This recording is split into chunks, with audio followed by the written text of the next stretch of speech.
नमस्कार दोस्तों, आपका बहुत बहुत स्वागत है आपके अपने YouTube channel Rahul exam race पे। दोस्तों आज मैं आप लोगों के जीके के महत्वपूर्ण 1000 प्रश्नों सीरीज की नई वीडियो लेके आया हूं। दोस्तों इस वीडियो के अंतर्गत मैंने महत्वपूर्ण प्रश्नों को सम्मिलित कर रखा है जो कि हर कॉम्पिटेटिव एग्जाम में पूछे जाते हैं। तो दोस्तों मैं चाहूँगी आप लोग इन प्रश्नों को अपने कॉपी में अच्छे से नोट डाउन कर ले ताकि आप लोग के द्वारा लिखी हुई चीज़ें आप लोग को लंबे समय तक याद रहे। दोस्तों चैनल पर नया है तो चैनल सब्सक्राइब जरूर कर लीजिएगा और साइड में दिख रहे बेल आइकन को प्रेस करना बिल्कुल भी ना भूलें ताकि आने वाली नई वीडियो की नोटिफिकेशन आते सबसे पहले पहुँच सके। तो चलिए दोस्तों चलते हैं क्वेश्चन की और देखते हैं आज के महत्वपूर्ण प्रश्न क्या है। तो दोस्तों क्वेश्चन है, कौन 4 साल तक अकबर का अंगरक्षक रहा था? तो बताइए फ्रेंड्स, कौन 4 साल तक अकबर का अंगरक्षक रहा था? तो दोस्तों बैरम खान। ठीक है, ध्यान रखिएगा। चलिए बढ़ते हैं अगले प्रश्न की ओर। क्वेश्चन दोस्तों, पंडित रविशंकर का संबंध किस वाद्य यंत्र से है? तो दोस्तों पंडित रविशंकर का संबंध किस वाद्य यंत्र से है? तो किस वाद्य यंत्र से है दोस्तों? सितार से। ठीक है दोस्तों, जो सितारा होता है उससे पंडित रविशंकर का संबंध है। ठीक है, और दोस्तों यहाँ से एक प्रश्न और बनता है कि तबले और सितारे का जनक किसे कहा जाता है? तो दोस्तों अमीर खुसरो को। ये भी ध्यान रखिएगा आप लोग। चलिए बढ़ते हैं अगले प्रश्न की ओर। प्रश्न है, जैन धर्म के प्रथम तीर्थकार कौन थे? तो बताइए फ्रेंड्स, जैन धर्म के प्रथम तीर्थकार कौन थे? तो दोस्तों ऋषभ देव। याद रखिएगा, इंपॉर्टेंट क्वेश्चन है। चलिए बढ़ते हैं अगले प्रश्न की ओर, देखते हैं अगला प्रश्न क्या है। किस संविधान संशोधन के द्वारा 6 से 14 वर्ष की आयु के बच्चों के लिए शिक्षा को मौलिक अधिकार बनाया गया?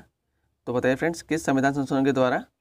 तो दोस्तों 86वां संविधान संशोधन के द्वारा। ठीक है दोस्तों, और दोस्तों ये संशोधन है यह किस अनुच्छेद के माध्यम से बनाया गया? तो दिसंबर 2002 में अनुच्छेद 21A के माध्यम से बनाया गया था। ठीक है दोस्तों, याद रखिएगा। चलिए बढ़ते हैं अगले प्रश्न की ओर। प्रश्न है, गोवा पुर्तगाल शासन से कब आज़ाद हुआ था? तो बताइए फ्रेंड्स, गोवा पुर्तगाल शासन से कब आज़ाद हुआ था दोस्तों? तो 1961 ईस्वी में। ठीक है, ध्यान रखिएगा। चलिए बढ़ते हैं अगले प्रश्न की ओर, देखते हैं अगले प्रश्न क्या है। प्रश्न दोस्तों, खुदा बख्श पुस्तकालय कहाँ स्थित है? इंपॉर्टेंट क्वेश्चन है दोस्तों, ध्यान रखिएगा। खुदा बख्श जो पुस्तकालय है वो कहाँ स्थित है? तो दोस्तों पटना में। ठीक है, ध्यान रखिएगा। दोस्तों इस पुस्तकालय में 21,000 प्राच्य पांडुलिपियों और 2.5 लाख मुद्रित पुस्तकों का भंडार है। ठीक है दोस्तों, और जो ये पुस्तकालय है वो जनता के लिए 1891 ईस्वी में खुला था। तो ये ध्यान रखिएगा आप लोग। चलिए बढ़ते हैं अगले प्रश्न की ओर। सशस्त्र सेना झंडा दिवस कब मनाया जाता है?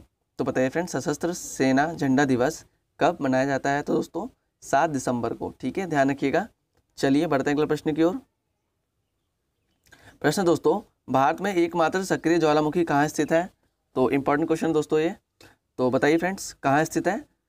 तो दोस्तों बैरन द्वीप पर, अंडमान निकोबार के बैरन द्वीप पर भारत का एकमात्र सक्रिय ज्वालामुखी स्थित है। ठीक है दोस्तों, और जो दोस्तों ये बैरन द्वीप है यह लगभग 3 किलोमीटर के क्षेत्र में फैला हुआ है। ठीक है, ध्यान रखिएगा। चलिए बढ़ते हैं अगले प्रश्न की ओर। प्रश्न है, भारत और श्रीलंका के बीच कौन सी खाड़ी है? तो दोस्तों भारत और श्रीलंका के बीच में मैन्नार की खाड़ी है। ठीक है, ध्यान रखिएगा, इंपॉर्टेंट क्वेश्चन है ये भी। चलिए बढ़ते हैं अगले प्रश्न की ओर, देखते हैं अगला प्रश्न क्या है। प्रश्न है, किस देश की समुद्र सीमा सबसे बड़ी है? तो बताइए फ्रेंड्स, किस देश की समुद्री सीमा सबसे बड़ी है? तो दोस्तों कनाडा की समुद्री सीमा सबसे बड़ी है। ध्यान रखिएगा आप लोग। चलिए बढ़ते हैं अगले प्रश्न की ओर।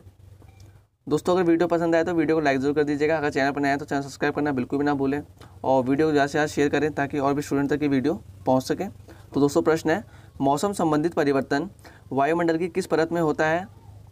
तो बताइए फ्रेंड्स, मौसम संबंधित परिवर्तन वायुमंडल की किस परत में होता है? तो दोस्तों किस परत में? क्षोभ मंडल में। ठीक है, ध्यान रखिएगा।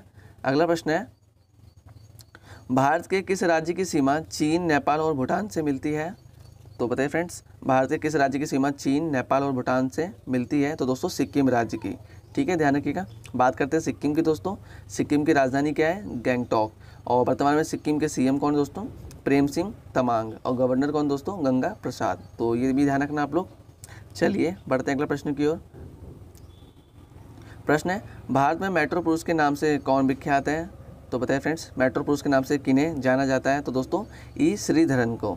ठीक है दोस्तों, ई श्रीधरन जी को मेट्रो पुरुष के नाम से जाना जाता है। ठीक है दोस्तों, यह एक सिविल इंजीनियर थे दोस्तों।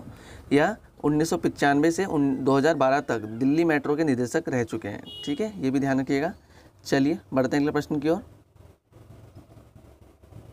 प्रश्न है, पानीपत का तीसरा युद्ध किसके बीच हुआ था? तो दोस्तों जो पानीपत का तीसरा युद्ध है वह मराठों और अहमद शाह अब्दाली के बीच में हुआ था, जिसमें अहमद शाह अब्दाली की जीत हुई थी। और दोस्तों जो पानीपत की तीसरी लड़ाई है वो कब हुई थी? 14 जनवरी 1761 ईस्वी में, ये भी ध्यान रखिएगा। चलिए बढ़ते हैं अगले प्रश्न की ओर। प्रश्न है, किस अनुच्छेद के अंतर्गत न्यायालय नागरिकों के मौलिक अधिकारों की रक्षा करता है? तो बताइए फ्रेंड्स, किस अनुच्छेद के अंतर्गत करता है? तो अनुच्छेद 32 के अंतर्गत। ठीक है दोस्तों, ध्यान रखिएगा। चलिए बढ़ते हैं अगले प्रश्न की ओर, देखते हैं अगला प्रश्न क्या है। प्रश्न है, पर्यावरण का अध्ययन जीव विज्ञान की किस शाखा के अंतर्गत आता है? तो दोस्तों पर्यावरण का अध्ययन जीव विज्ञान की किस शाखा के अंतर्गत आता है? दोस्तों पारिस्थितिकी के अंतर्गत। ठीक है, ध्यान रखिएगा। चलिए बढ़ते हैं अगले प्रश्न की ओर। प्रश्न है, नाथपा झाकरी बांध किस राज्य में स्थित है? इंपॉर्टेंट क्वेश्चन है दोस्तों।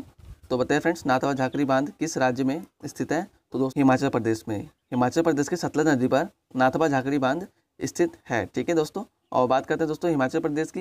हिमाचल प्रदेश की राजधानी क्या है दोस्तों? शिमला। और वर्तमान में हिमाचल प्रदेश के सीएम कौन दोस्तों? जयराम ठाकुर। और गवर्नर कौन दोस्तों? बंडारू दत्तात्रेय। ठीक है, ध्यान रखिएगा। चलिए बढ़ते हैं अगले प्रश्न की ओर। प्रश्न है, नर्मदा नदी किन पर्वत श्रृंखलाओं के बीच बहती है? तो बताइए फ्रेंड्स, नर्मदा नदी किन पर्वत श्रृंखलाओं के बीच बहती है? तो दोस्तों सतपुड़ा व विंध्याचल पर्वत श्रृंखलाओं के बीच में। ठीक है दोस्तों, ध्यान रखिएगा। दोस्तों ऐसे एक प्रश्न और बनता है कि नर्मदा और ताप्ती नदी कहाँ से होकर गुजरती हैं? तो दोस्तों वह भ्रंश घाटियों से होकर गुजरती हैं। चलिए बढ़ते हैं अगले प्रश्न की ओर। वेल्थ ऑफ नेशन नामक प्रसिद्ध पुस्तक किसकी है? तो बताइए फ्रेंड्स, वेल्थ ऑफ नेशन नामक पुस्तक किसकी है? तो दोस्तों एडम स्मिथ की। ठीक है, ध्यान रखिएगा। चलिए बढ़ते हैं अगले प्रश्न की ओर। प्रश्न है, डायनामाइट का आविष्कार किसने किया था?